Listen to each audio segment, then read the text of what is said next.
The 360 on Energy and Carbon podcast, hosted by 360 Energy. Welcome to our first episode of the 360 on Energy and Carbon podcast. This podcast is meant to inform and discuss topics with those who are curious about the energy and carbon industry. Whether you are a business owner, an executive, a young professional, or just a general podcast listener, we hope you leave with a new piece of energy and carbon knowledge after each episode. I'm Lysandra Naom, the executive producer of this podcast. Today, I'm joined by our energy coaches David Arkell from the Greenbelt in Hamilton, Ontario, Canada, and John Pooley from the UK in Worcester, England. Now, let's get into our introduction episode to learn more about these two co-hosts. All right, let's get started. Dave, John, how are we feeling about today's episode? I can't wait, Lysandra. Looking forward to it. That's great. Let's start off with a quick introduction. So if you could please introduce yourself, including your current position. Well, John, why don't you start, because you're always 5 hours ahead of me. I'm always 5 hours ahead of Dave, except when I'm in Canada. I'm in the UK. I'm the Vice President for Program Development with 360 Energy. I've been with 360 Energy since its formation, and I'm a part owner. And I'm Dave Arkell. I'm the President and CEO of 360 Energy, as well as a shareholder of 360 Energy, and have been in this business since 1995, quite frankly, with John. That's funny because that's before I was born. So, all right. So like that, is it? it is. So if we can get, a bit more from where you started from, where and what did you study in school? Okay, yeah, I started out as an engineer in manufacturing engineering, but I then moved on and I did a part-time degree, and I did my degree in what was called at the time environmental engineering, which sounds very good today, but was actually mainly about building services. And it was from that sort of background and working with a number of companies that in the sort of building services and general engineering field that I became qualified as a chartered engineer. Nice. And I went to University of Guelph. I ended up with a management economics degree. I had a lot of interest in the food industry because my family was in the food industry. So University of Guelph was sort of a natural area to focus on. And interesting enough that I'm in the energy industry after I had lots of exposure in the agriculture industry. Well, definitely interesting and different pathways. And you both already touched on the energy industry. So how did you get into the energy industry, John? I think it was, I've always been involved from the energy user's point of view, the energy efficiency side of it. And I guess for me, it really came when I worked for Wellcome Research, which was a large pharmaceutical company. I was involved there as a site engineer on a massive research facility. And as time went on, it was a case of, I think we need to be more aware about what we're using in energy. How do we design in energy efficiency to the systems we've got? And so it was a gradual move from sort of engineering through to energy management. Nice. And Dave? So I got exposed. I first started my career in the energy industry working for Ontario Hydro. I had, at the time, a girlfriend of mine, her father was in the utility industry and highly recommended Ontario Hydro. And Ontario Hydro had a great name. So I joined Ontario Hydro working in the customer energy services side and worked there for 9 years. That's how I first got involved in the energy industry. Hey, well, UK and Canada both represented here. How did you two meet? Do you want to start that one, Dave? Yeah, I'll start that. So effectively what happened is most of the people that I work with were engineers. I'm a business guy. And so what I was finding, I had a lot of activity and responsibility in the chemical and food industry. And at the time, the best way to motivate customers to actually implement energy management activity was give them incentives to buy equipment. And I found that was a challenge, especially in the food industry, to people weren't moving and making change in energy efficiency because of incentives. It wasn't really the driver that was making people make a change. So we developed a program, Ontario Hydro did at the time. It's called Monitoring and Targeting. And I was involved in that where information was provided to customers. And then with that information, they started to make magical changes within their organization with no incentives. Ontario Hydro hired UK to actually teach us how to implement a monitoring and targeting program in Canada, and John was the lead that was to teach a variety of hydro personnel on how to do that. And that's how I first met John. John, you might want to add to that as Yeah, well. I will. I'd become involved in it because the UK government had started a program called Monitoring and Targeting. And, after the comments about age earlier, I will just say that the initial program that was developed was one that was before the IBM PC came around, which actually made it quite challenging. It then moved on and computers came in, and the UK government funded 40 different industrial sectors to develop monitoring and targeting programs. And I became a lead as a contractor to government for that kind of work. And then when Dave and Ontario Hydro were interested, they decided that I would be a good link person to try and, spread the word, which would I welcome the opportunity because I've always felt that talking to people in another country is actually a really good way of understanding your own country. It sort of makes you think, well, we always say that, but they say that differently, or they do things differently. So that was how that came about. So we've got to be grateful for us both sitting here to Ontario Hydro and the British government. Yeah, very much so. And in summary, basically, at the time, Ontario Hydro had an opportunity for people to leave and they were given package. And my family has always been entrepreneurial, so I wanted to start my own business. And John had the expertise and connections in the UK. So that's how we started discussion to actually start this business. We had two other guys that were working with us too, two engineers. That's how we literally started the business, is that connection. Well, clearly both of you have a history and partnership in informing, which is perfect for this podcast. So that brings me to my next question. Why is it important to talk about energy and carbon as soon as possible? Well, it's a hot topic. There is no other way of looking at it. It's also a topic that has been, amongst many, neglected for a long time. We now have an awful lot being talked about it. We've got the Conference of the Parties, COP26, coming up in November. We've got increasingly commitments to net zero, and an awful lot of people aren't really sure what this all means. A lot of people are missing the point. Energy is manageable. It's something that you should be dealing with. And if you haven't been doing it in the past, you've been missing a massive opportunity. So, yeah, as soon as possible. If you're not already talking about it, you've got to get talking about it and doing something about it. Yeah, I think that's well stated, John. Quite frankly, there's no time but action now. I think of my children. I think of my employees' children and our customers' children. Quite frankly, if something isn't done and done rapidly, I fear that will be really negatively impacting people who surround me and their family. So we need to act, and we certainly need to act quickly. And as John said, energy is one of the fastest ways to actually focus on that. And so I think this is the time to do it. Yeah, I think just adding something onto that, and it might sound high-minded, but I think having expertise in the industry that we're in, I think we have a moral duty to do something about it. Yes, agreed. And I think we all kind of share the same outlook on, managing energy and carbon.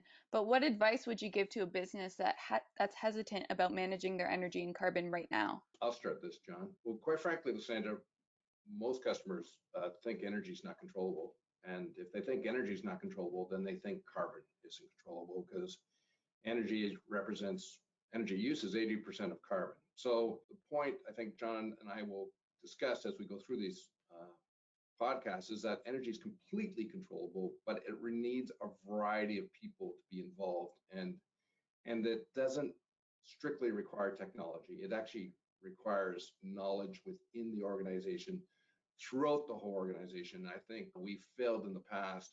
We've always relied on one person or one department to manage something, and other people not really understanding or thinking that they have responsibility. That has to change, and we know when it's implemented, customers, not only do they make good business decisions, they reduce their operating costs, but it actually helps the whole organization look at productivity, health, and environmental things. There's other side benefits. So there's a big opportunity here because, quite frankly, most customers have never looked at energy the way they can or should in the going forward. Yeah, I think you're absolutely right there. I think the cross-discipline approach is really important. But I think the other one is a level of understanding, not taking energy as some people describe it, an act of God. It's something that happens. It's like paying the rent. You just have that. You need to sit down and understand what energy does for your organization, why you're using it, what impact, if even a simple thing, what impact would you have if there was a disruption in your supply? How would that impact your business? You know, how critical is energy to your business? And then most organizations will find it is a critical aspect. And then look at how much time you spend in managing that aspect. And if it's not proportionate to its impact on your business, I think that is telling you something that you need to look at. But I think being informed, and I think Dave and I totally agree on this, rushing blindly into technology is not the solution. You have to understand why you need the technology, what technology you need. It's been proven you can actually put in new technology and increase your energy use if you don't know how to use it properly. And we've seen that often. Yeah. Real often. It's interesting, Lysandra, John and I joke that actually customers probably pay more attention to their toilet paper supply versus what they use for electricity, you know, what it costs, how much, you know, things of that nature. But it's just something people assume that they can't control it, or they rely on the government to control it, or they think their suppliers will control it, and they don't take any responsibility, which I think that has to change and will change because of the future. Yeah, well, for both of you, you've both been in this industry for many years, but as someone new as myself, it is a bit daunting entering the energy and carbon industry. So what is some advice you have for those who plan on managing their role in the energy and carbon industry? How do they get started? How do they understand? What's the best route for them? I think it's like anything. I think you need to start small. You need to gain understanding and work your way up. Any you know, what's the old one? Any journey starts with the first step. But in that sense, you need to know the direction that you're heading in before you start taking those steps. But I think something that Dave and I have talked about, your first step has got to become what we would call energy literate. You need to understand what kilowatt hours are and how they're different from kilowatts. You need to understand how you might measure energy. You need to understand how you pay for energy. You need all those basics in place and work forward that way, and then build up on your knowledge. And I think the other thing I would say is don't keep it to yourself.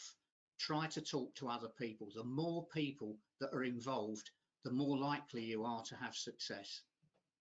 And just to sort of add a little bit more, I think we've made energy way too technical when really it's a business input. There's business principles that should be incorporated and used in managing energy, and quite frankly, most organizations don't have those management practices within an organization. So like there's paralysis through analysis. So as John said, make it simple. Start with understanding how you use energy, you know, what uses energy and what does it cost. There's some really basic fundamentals that most people don't really have and don't get exposure. Even at the education sector doesn't provide that knowledge base. Agreed. And I think we've done a great job at 360 Energy discussing these things. So if anyone's ever interested, at our website, you can find articles that explain just what John and Dave both mentioned. So now that we've kind of gotten into the discussion of people starting to manage their energy, what are you most excited for in the next 5 years in the energy and carbon industry? What I'm really excited about is it is finally getting to the executive. It's getting the executive's attention. And the reason for that is carbon is a long-term vision that they have to look 5 years out, which most people in the organizations that deal with energy deal with today or next week. So you have to look much further out.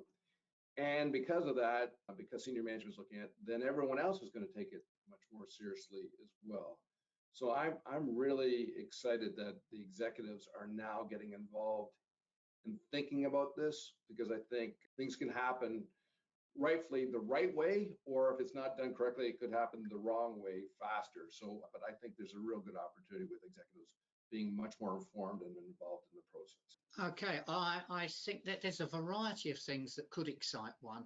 I think on the technology front, I think things that may happen with battery technology and things along those lines, and infrastructure for distributed generation.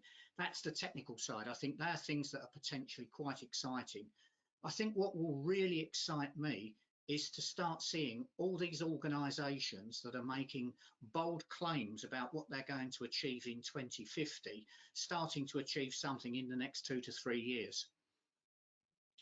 Yeah, and as John said, it's actually, instead of just saying it, having really measurable results versus saying stuff and then no one ever measures it and verifies the results. So I think that's going to happen. I think there will be a requirement. I do think it's going to be, sooner or later, it's going to be regulated that this is a requirement. But I echo everything that John said. There's so many opportunities with technology and things of that nature, and resources that are in the marketplace that people can capitalize and start doing things. I've never been more excited, quite frank, about the opportunity in the energy industry as I am today. Yeah, I feel that something that we've been doing that at times we might have thought was marginal has now is increasingly becoming front and centre, and that's exciting. Although what's not exciting is people who've just discovered it telling people like us, well, what, something needs to be done about this. And we've been trying for the last 20, 30 years to do something. So, yeah. But yes, it is exciting to see more people understanding it, more people doing it. I think at a government level, that is definitely where we want to see far more real, genuine supportive action and background. Throwing out political aspirations for 2050 when the politicians aren't going to be in power who've done it is one thing, but I think providing a framework in which people can take action and it works, I think that's going to be quite important as well. And Lysandra, one last thing, because I think youth is going to drive this. I think they are on board and they know this, and so I'm really excited about young people who actually understand, and they have to live. They want and they will do this. So I'm very hopeful with all the things lining up. Yeah, I think we're fully on board, and I'm so excited to be part of that next wave. And obviously, learning from both you and John, I think the next generation is set up pretty well. So wanted to kind of conclude this. What can the listeners look forward to in the upcoming podcast episodes? Well, I'm hopeful that what they'll do is they'll get some insight on a couple people who have done this for a long time, on really what happens in companies, why it happens and why it doesn't happen, what things can actually be done to overcome those obstacles and things, so that it's practical, that it's not just strictly policy issues. We'll be addressing policy issues, but we'll be giving you on the floor knowledge of how to actually execute things when there's obstacles that are in your way and how you can overcome those. Because I think, quite frankly, it's the people on the floor that are actually going to make the changes required. Certainly, we need the executive buy-in and direction, but it's the people on the floor and within the organizations that actually have to be engaged to do this. So I'm really excited and hopeful that people who are listening will gain and learn a lot of things that maybe they didn't know that they can do themselves personally. Yeah, I think the other thing that we will do, I think we're hoping that we can tackle some of the more, should we say, complex issues and try to make them simple. And equally, where there are simplistic solutions, we might be pointing out that they're not actually as straightforward as you might think. I think we're going to try and do some relevant, honest, open talking about topics. Yeah, that's the other thing that we've really been focused on is we're impartial. We don't have a position on a particular commodity, hardware, software. We're really driven to give the best results for customers. So you're going to hear the straight goods, and some things you're going to like, and quite frankly, some things you may not agree with. But we're going to give you, from our experience, what works and how it does. Yeah, we have no sponsors to answer to. Yeah, except you, Lysandra. Yes, Yeah, that's true. exactly. Well, thank you, Dave and John, for your time this week. This was a great first episode. I definitely learned a lot, and I hope our listeners did as well. I look forward to our discussion next week. Yeah, I look forward to it too. Thank you, Lysandra, for taking this on. Yeah, thank you so much. I've enjoyed this. All right, talk soon. That's all for today's episode of the 360 on Energy and Carbon podcast. Thanks for listening. Make sure to check us out on our website at 360energy.net and follow us on LinkedIn at 360energy Inc. Tune into our podcast on Apple Music and Spotify by searching the 360 on Energy and Carbon. You can watch the video recording and subscribe on YouTube at 360 Energy Inc. See you next week.